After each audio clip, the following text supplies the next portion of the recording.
Hello guys, welcome to my channel Indian TV shows update.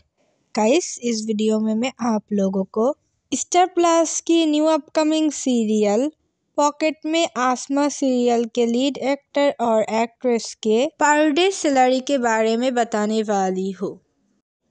Pocket Mein Aasmaan serial में जो रानी के किरदार निभा रही है उनकी रियल नेम है अभिका मलाकर। अभिका मलाकर की पर एपिसोड सैलरी है 25,000 to 35,000 रुपये।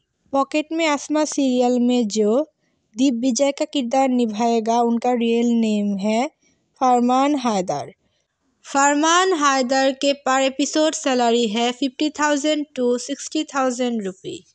पॉकेट में आसमान सीरियल के लीड एक्टर और एक्ट्रेस में कौन है आपकी फेवरेट, हमें कमेंट पर बताइए। Thanks for watching. Please subscribe my channel for more latest update.